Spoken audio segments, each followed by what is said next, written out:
Hi అండి, welcome to our channel. నేను మీ లలితా రామినేని. ఈ రెసిపీ వచ్చేసి అవిసె గింజలతో కారపొడి. ఇంగ్లీష్లో అవిసె గింజలని ఫ్లాక్స్ సీడ్స్ అంటారు. ఇవి డైలీ తీసుకుంటే మన ఆరోగ్యానికి చాలా మంచిది. ఎన్నో ప్రయోజనాలు ఉన్నాయి. అవిసె గింజలతో కారపొడిని ఎలా చేస్తున్నాను అనేది మీతో షేర్ చేస్తున్నాను. తప్పకుండా ఫస్ట్ నుంచి లాస్ట్ వరకు ఈ వీడియోని చూడండి.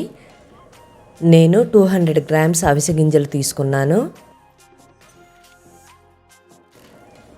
ముందుగా స్టవ్ వెలిగించుకొని ఒక బాండీ పెట్టుకున్నాను. దానిలోకి ఈ అవిసె గింజలను తీసుకుంటున్నాను. ఇవి ఎక్కువ టైం ఏం పట్టదండి, 2-3 మినిట్స్లోనే వేగిపోతాయి. వీటి గురించి చాలామందికి వీటి ప్రయోజనాల గురించి తెలుసు, కానీ తెలియని వాళ్ళ కోసం చెప్తున్నాను. ఇవి ఈ మధ్య వెయిట్ లాస్ కోసము, హెయిర్ గ్రోత్ కోసము, స్కిన్ గ్లోయింగ్ కోసం ఎక్కువగా యూజ్ చేస్తున్నారండి. అదే కాకుండా బీపీని, షుగర్ని, డయాబెటీస్ని, హార్ట్ అటాక్స్ని, క్యాన్సర్ని, ఆర్థరైటిస్ని వీటన్నింటినీ కంట్రోల్ చేస్తుంది. ఇవి వేగిపోయినాయి కదా, వీటిని ఒక ప్లేట్లో తీసుకుంటున్నాను. అదే బాండీలోకి 1 కప్పు నువ్వులు కూడా తీసుకున్నాను. 2 కప్పులు అవిసె గింజలు తీసుకుంటే 1 కప్పు నువ్వులు తీసుకుంటున్నాను.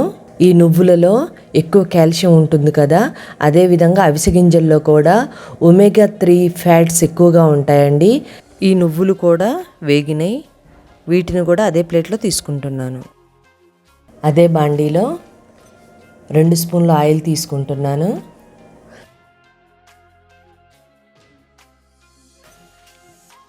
ఇప్పుడు 2 స్పూన్లు పచ్చిశనగపప్పు, 2 స్పూన్లు మినప్పప్పు, 1/2 స్పూన్ మెంతులు, 1 స్పూన్ జీలకర్ర, 2 స్పూన్లు ధనియాలు. నేను 20 వరకు ఎండుమిరపకాయలను ఈ విధంగా తుంచి తీసుకుంటున్నానండి. ఇవి ఎక్కువగా కారం లేవు, అందుకని 20 వరకు తీసుకున్నాను. మీరు తక్కువైనా తీసుకోవచ్చు. అదేవిధంగా ఇప్పుడు కరివేపాకును కూడా యాడ్ చేస్తున్నాను. ఈ కారపొడిని 15 రోజుల వరకు ఉండే విధంగానే చేసుకోండి. ఎక్కువ రోజులు చేసుకున్నాం అనుకోండి, దాంట్లో ఉన్న వాల్యూస్ తగ్గుతాయి.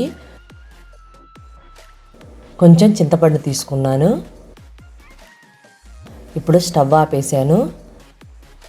ఇవి చల్లారే వరకు పక్కన పెట్టుకోవాలి.